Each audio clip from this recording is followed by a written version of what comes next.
Hello, everyone. Good morning or good afternoon, or wherever it is you are on this fine March day. I'm Hank Philippi Ryan, and this is First Chapter Fun, as it always is, every Tuesday and Thursday at 12:30 p.m.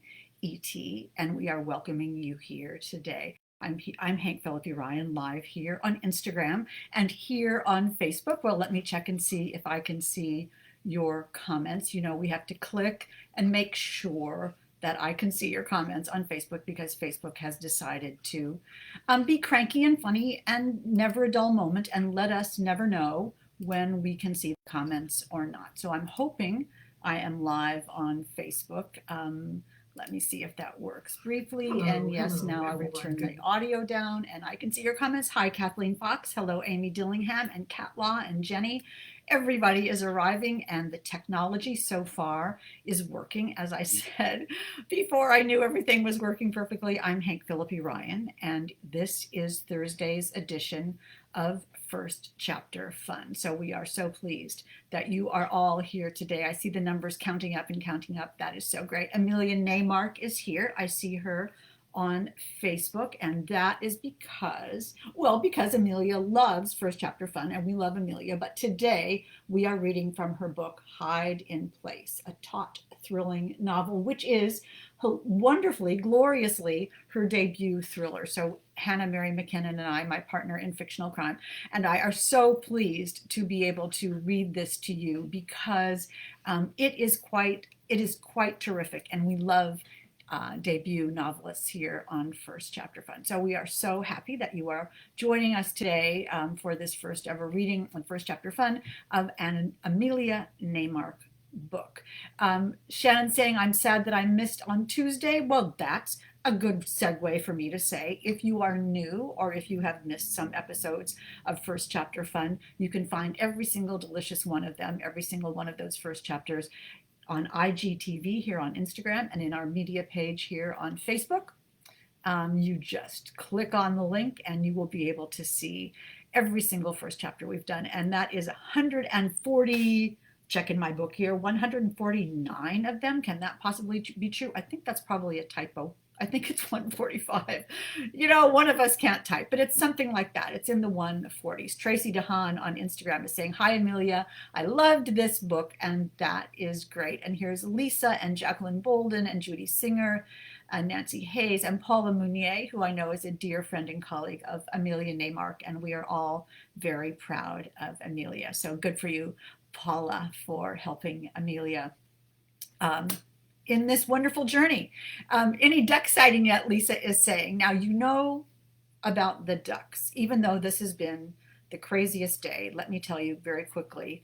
I live in Boston, my husband and I, and we live in the suburbs. And in our backyard is a swimming pool, a very sort of old-fashioned swimming pool, which we love. I think it was built in the 50s. And it gets covered with a tarp every year for the winter. And over the winter, it fills up with snow and rain and all kinds of stuff. And it's black and it looks like a pond. I guess if you're a duck, it looks like a pond. So every year for the past 21 years now, in March or April, wild ducks, mallards, have come to our pond. I mean, it is crazy. They come to our backyard and they are adorable. The males and the females, the first ones we named Flo is the male, Flo, F-L-O, and Eddie, Flo and Eddie, like water. That's just what their names are. So they come every year. And so every year, I mean, I can't begin to tell you, how do they know? How do they know we're here for 21 years now? So if they come this year, it should be soon.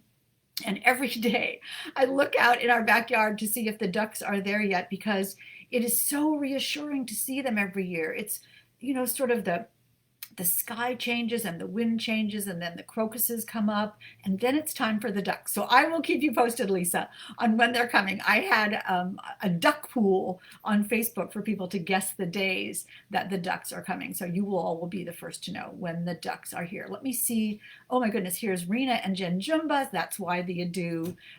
We do the adieu for you, Jen Jumba, and for everyone else. Hannah is laughing, ha ha ha, Flo and Eddie. I will put pictures on our page. I will put pictures on the the First Chapter Fun page because you will like them. Here's Susan Braun. That's so great. And Tracy Clark says, I already snagged hide in place. Hello, Allie. Hello, Rena. Hello, Carla.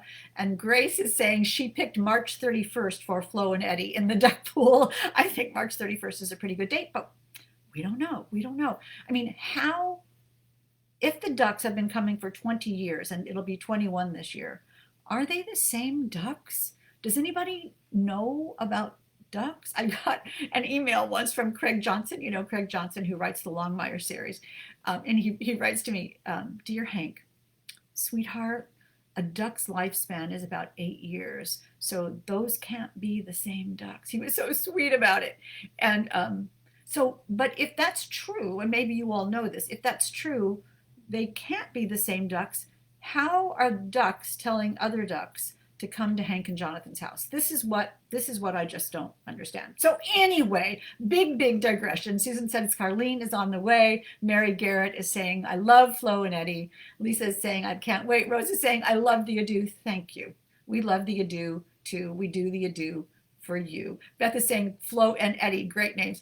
Isn't it funny? I'll tell you the other names really fast, and then we'll get to Emilya's book. There's Flo and Eddie. And then when 2 more ducks came, because they're often more than 2, when 2 more ducks came, we named them Not Flo and Not Eddie. So that was, you know, understandable. And then there's No Neck, there's Mean Duck, there's Spot Front, and there's Mangy Duck. So, and then there's Pretty Eddie. She has sort of Maybelline eyeliner on her eyes. Hannah's saying we can surely quack this mystery. And Hannah's saying, what if it's their ducklings? I know, but if it is their ducklings, how do they tell them? I don't know. We've never seen ducklings. We've never seen baby ducks. And so that's another question. So, and I'll tell you one more thing. I'm so sorry, but you know, it's so crazy to me. The ducks now know that when they come, Jonathan and I will feed them. And now, if we don't feed them fast enough, they come to our back door and fly up against the door like, hey, where's the food? So it is completely funny. So clearly the ducks have trained us, and that is what is going on here at Hank's backyard. Poor mangy duck. I know, Tracy Clark. He just looks mangy, and you have to name something right away. All of us authors like you, Tracy, and I just got your new book, so thank you. You have to name somebody instantly. So Lucy's saying, Lucy DeSilvis, welcome Lucy DeSilvis on Facebook. I just joined after reading about this several times on Facebook. Yay. I've watched several times on the Poison Pen bookstore. Wow, Poison Pen, one of my favorite independent bookstores. So we have so much in store for you today on First Chapter Fun, and coming up in the weeks ahead, our fabulous founder and leader, Hannah Mary McKinnon, and I have planned so many wonderful things for you in the upcoming weeks, and so many wonderful things are happening, not the least of which is that Hannah Mary McKinnon's Sister Dear is now not number 4, not number 3, not number 2, but number 1 on Amazon, and yay.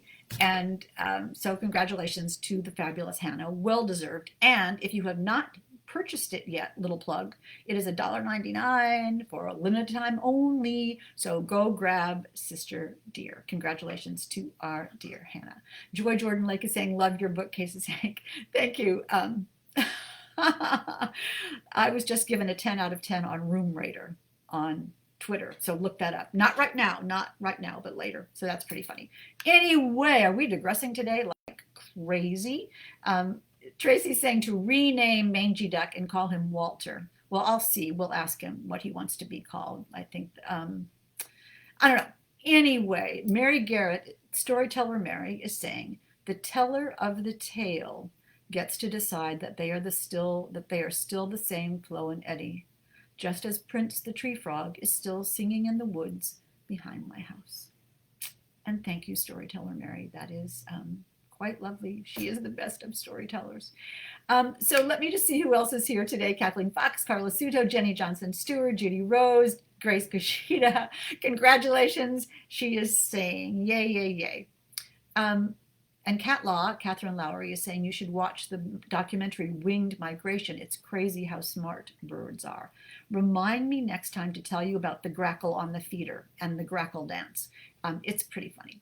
So Judy's saying, I grabbed Hannah's book as soon as I saw the sale. Of course you did. Even if you already have the book, which we hope you do, you can always get one for your Kindle, or you can give, did you know this? You can buy a Kindle book on sale, like Sister Dear, and then give it to someone else as a gift. So that is not a bad idea. Beth is saying we had a squirrel who came around every year. We could tell it was him by the lack of the tail, but unfortunately he met the fate of a car tire. So there's a little bit of a squirrel tragedy going on here. Anyway, so nice to see you all, and I'm glad that you've come today to hear Hide in Place by Emilya Naymark.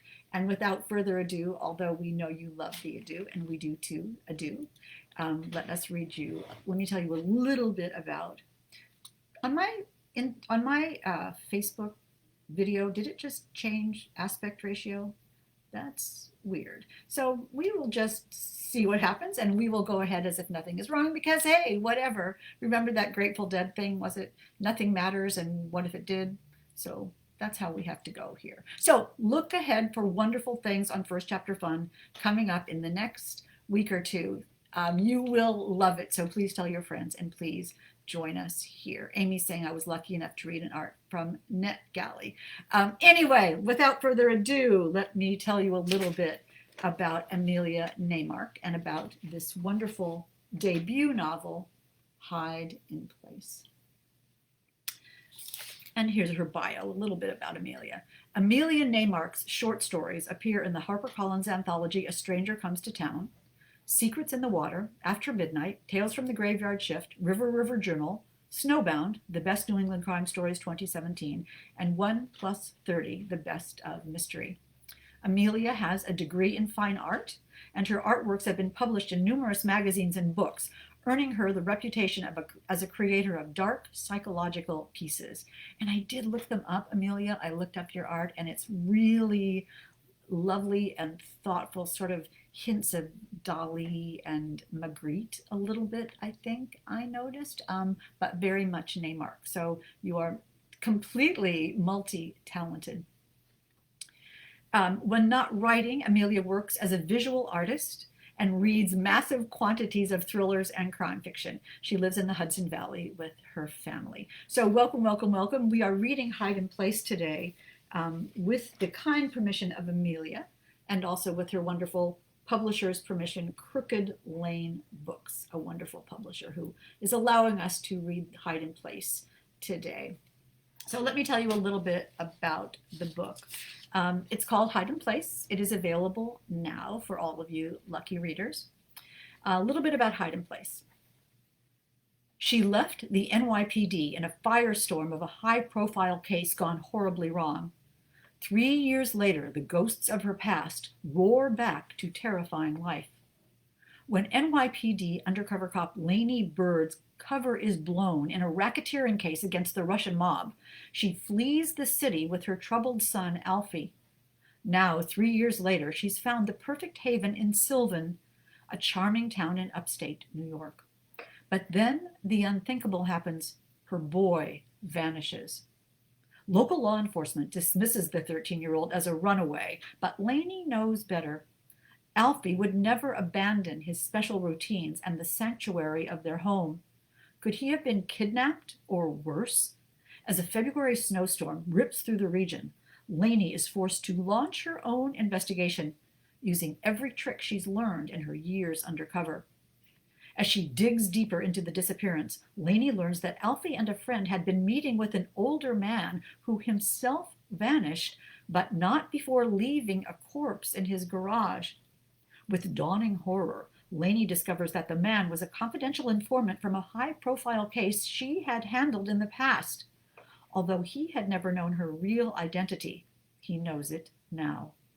Which means several other enemies do too. Time is running out, and as Laney's search for her son grows more desperate, everything depends on how good a detective she really is, badge or no. Does that sound good all together or not? It's wonderful.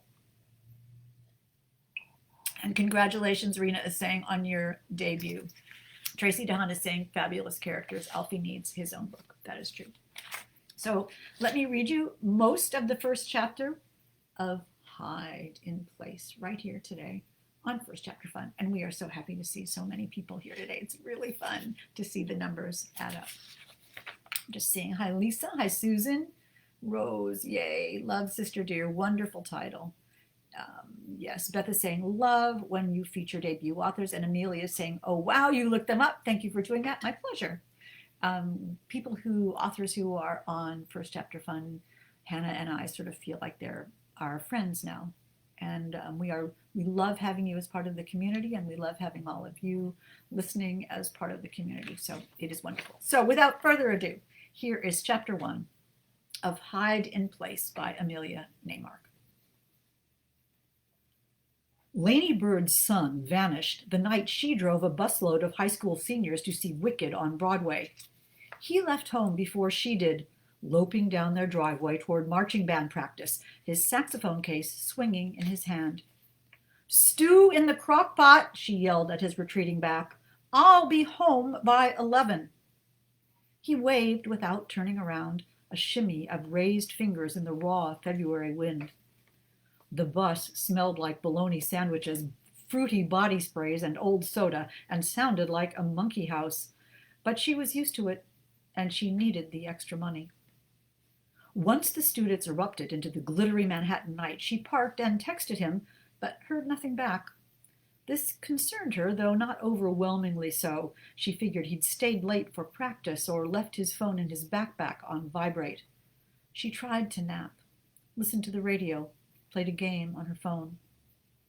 As icy rain turned to snow, the students clambered back on the bus, collapsing against green seats and smudged windows, and she carted them home through torturous, storm-soured traffic toward upstate New York and their waiting families.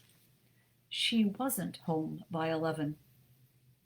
Laney walked into her empty, dark house a few minutes past midnight and dumped her keys into the key dish by the front door. Alfie's saxophone did not trip her as it usually did, but she barely noticed the long day hitting her hard. After wriggling out of her bra through her sleeves, blessed relief, and towing off her shoes, she tipped the lid from the crockpot and paused, in unease needling her.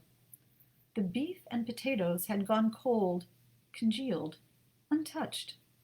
She dropped her bra to a chair and walked over to Alfie's room. His door was open, and when she flipped on the light switch, his bed was neat, empty.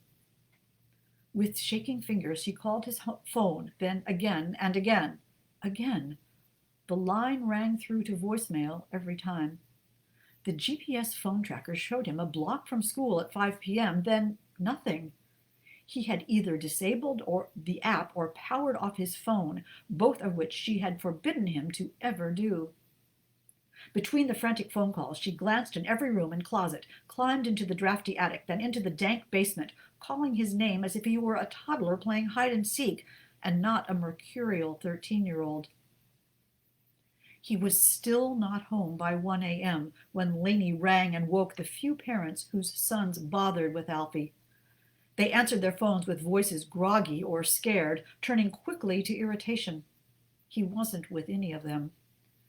But she had known that before she called, and made the calls anyway out of some dim, crazed hope.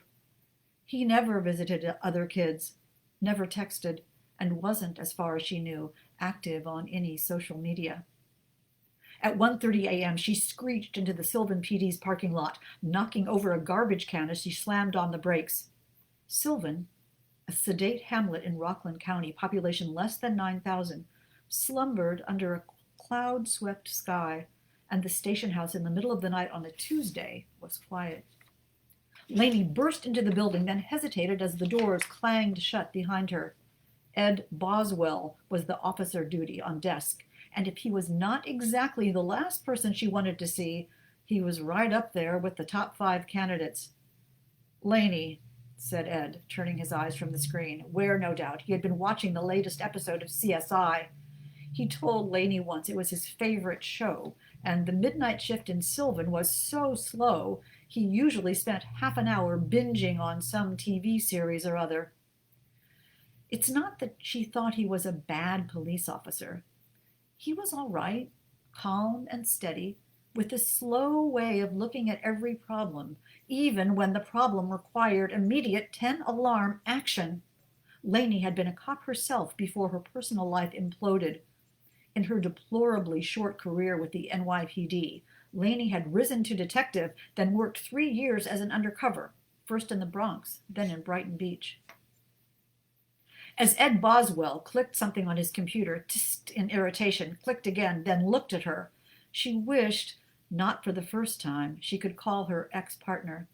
But he didn't work in Sylvan. Ed did.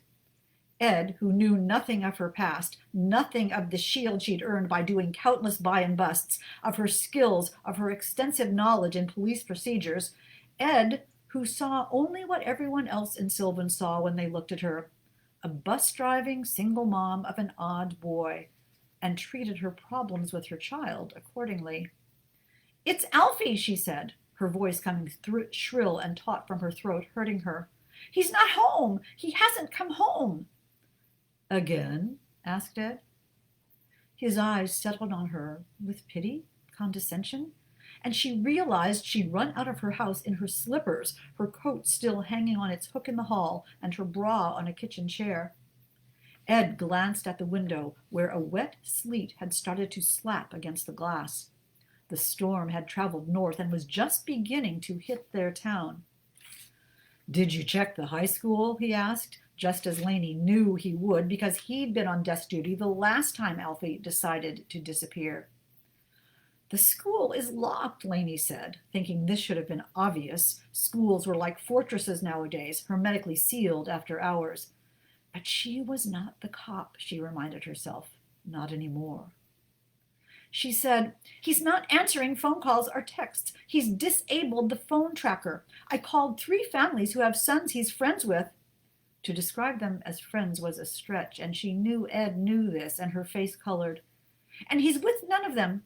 I left a message for his band teacher. Alfie was scheduled for band practice this afternoon. Prior to that, he came home, as usual, at 2:15, had a snack." She paused, swallowed.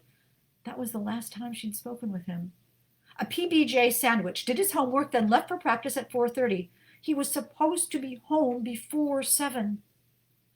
She closed her eyes, running through anything else she might have done, anything else she should say, but all she could envision was Alfie's back in his maroon parka as he strode down the slippery driveway, saxophone case in hand, blonde hair escaping from under his black knit cap. She hadn't even hugged him, just waved as he stepped past her for the 3-block walk to the high school. Ed sighed and typed something. "I'm sure he's fine, Laney. He's done this before. We'll have a patrol car out to the school." "But it wasn't the same," Laney wanted to scream. That last time, a month ago, she and Alfie had an argument, a real honest-to-God shouting and crying fest. She had she really, slapped him and ransacked his rooms for the drugs she was sure he'd hidden there. His blown-out pupils, his clammy skin, his overly cautious movements, as if he didn't trust his own limbs, terrified her, reminded her of the lost soul she'd had to lock up in the past. He'd cried, bawled, his face red and swollen, a child, even though he was 13 and would be 14 soon in 2 more months. He denied everything, and by morning she had to admit she might have overreacted.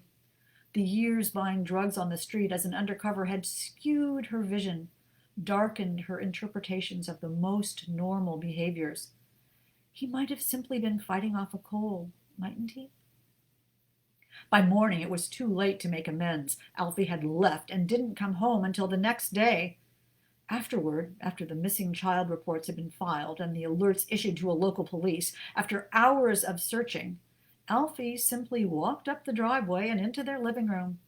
He'd spent the night in the school's theater backstage among the dressed forms and discarded curtains. In the morning, he'd washed in the gym locker room, ate in the cafeteria, and walked to the frozen lake a mile away, where he spent a few hours sliding along the thick ice until he grew cold and hungry, at which point he came home. Laney wanted to ground him, punish him, take away screen privileges for running away because he didn't know what he meant to her. Didn't he know he was all the family she had in the world? But the sight of him, tall, pale, thin, worried about her reaction, destroyed any disciplinary instincts, and she clung to him wordlessly. And then she cooked them a big pasta dinner. After she put away the dishes and Tupperwared the leftovers, she installed the GPS phone tracker on his phone. "Look," Ed said, "I'm sending the patrol car out now. We'll start at the school. How about you go home and get warm? We'll call you as soon as we find him. What's the band teacher's name? Is that Mr. Anderson?" So placid, so sure. Laney ground the heels of her hands into her eyes. It was possible she was overreacting again, but what did Ed know of her and Alfie? Certainly she hadn't told him, or anyone, the reason Alfie skedaddled the last time of that god-awful argument. Most depressingly, nobody who knew her had asked why he might have disappeared then, not even Ed, who had taken the report and should have. Oh my gosh, is that just so chilling? It is so chilling because, no one knows that Laney is an undercover cop. No one knows that Laney knows about police work because they couldn't. That's why she's here in Sylvan. She's escaping from this. So she has a history that she can't reveal. And she's smarter than this guy, but she can't reveal that either. And he is behaving to her like she's this overreacting, crazy, silly mom, and that he's just a kid. And she knows more than he does, but she can't tell it. But possibly her son's life is at stake. And how does she juggle this? You can see the instant conflict set up here, right? How great this is. Hannah Mary McKinnon is saying, uh-oh. I know, it's amazing. This is Amelia, you have me at Alfie. Sounds good. Thank you. Amelia is saying thank you, everyone. That Ali is saying, wow, this sounds amazing. Lily is saying sounds great. Jen is saying sounds great.